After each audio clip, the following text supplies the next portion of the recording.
Ani kanan jedhu obboloota koo firoota koo kanas dhimma abbaa tokko keessa galtanii koomentiidhaan na arrabsitanii fi maaloodha rakkoo maaliin irraa qabu.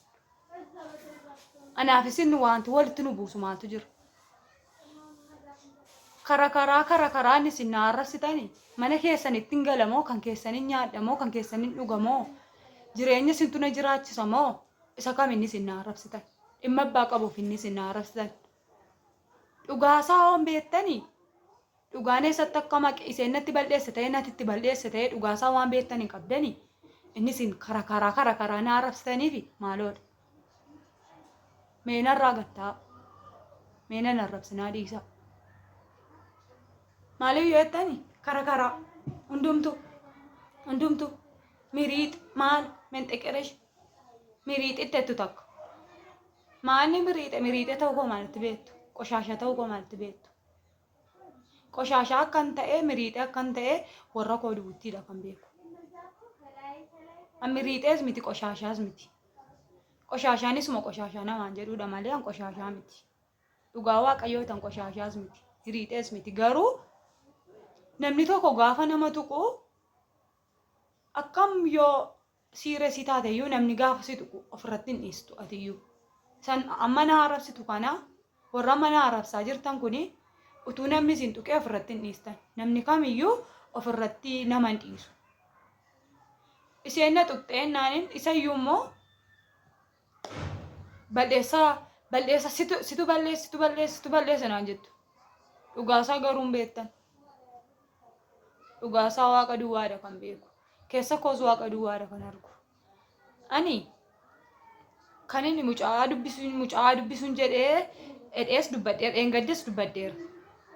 Mucaa dubbisuun jedhee guyyaa tokkittiidha mootii jedhe. Inni itti yaabdeerra teessee tumtu yaabee sirra taa'een tumneen moobaayiliin harkaa fuunaan moobaayilii koo fidii moobaayilii koo naa kenniin jedheen ittiin qabee moobaayilii koo harkaa fudhe san moobaayilii koo harkaa fudhe iyyuu immoo nan baqadhe moobaayilii harkaa fudhadhe raadeen baqadhe malee awwaanta yaabee irra taa'ee tumes hin qabu. Humna ittiin yaabee irra taa'ee tumuus hin qabu. Tumuus immoo hin qabu narraas hin eegamu.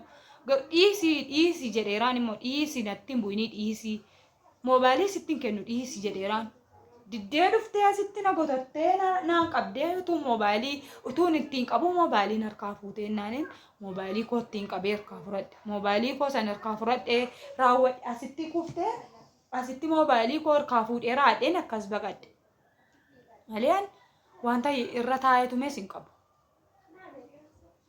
Gali warra keetti maaloo irraa nyaachaa nyaattaa jettu. Irraa nyaadhe ta'ee maaloo ta'ee saamoo waan beektan hin qabdan. Warra kootti galuus isin miti kan na gorsu. An galuu nan danda'a warra kootti.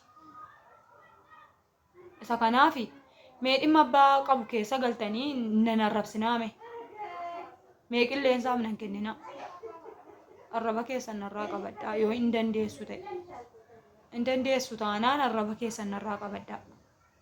Nagaa bakka arrabsu amma isin na arrabsitaniyyuu nagaa.